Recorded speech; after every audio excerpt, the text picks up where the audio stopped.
honestly the big family of deadlifts you're gonna think of, which is the conventional deadlift, this sumo deadlift.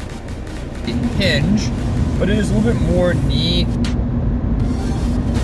dominant movement involved in the conventional deadlift, and use a box or do a box sumo deadlift to really promote the movement, trying to spread the floor out. Not the same as conventional where you're just going to push the floor away from you straight down. You're actually going to try to spread the floor. So now you have your two big deadlift exercises that you'll probably see people lifting heavier weights than the rest of the ones that I'm about to go into.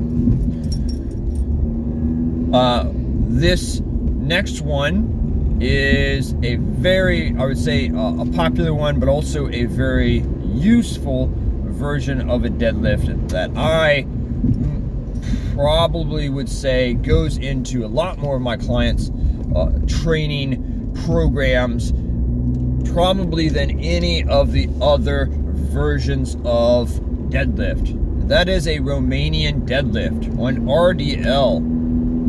Oh my goodness, it's so useful because it's a great tool to teach how to hip hinge, as well as an exercise that can really load the posterior chain muscles of your body.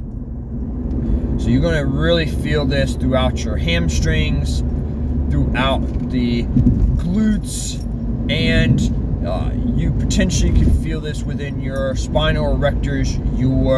A lot of people think of their low back as the area that you're going to feel.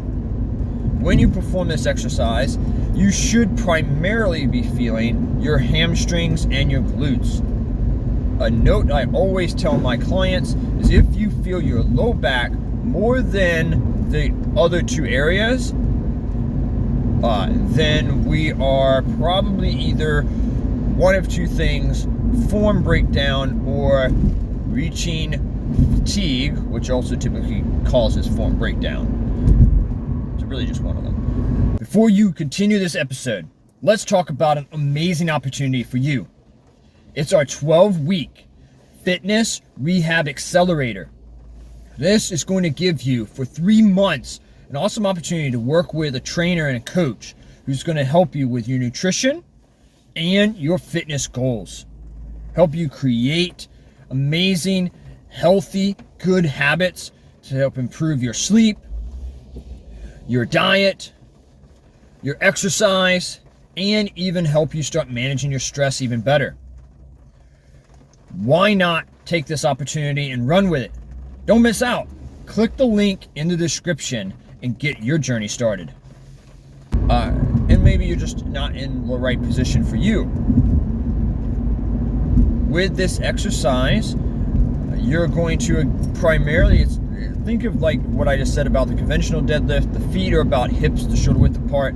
I tend to do with this one, have the feet facing straight on, and then telling people to push and drive their hips as far back as possible as they can until they no longer can drive their hips back, and then squeeze the glutes to come straight back up to a standing straight position. A great cue I love to use that I totally got from Dr. Mike Isotel from Renaissance Periodization.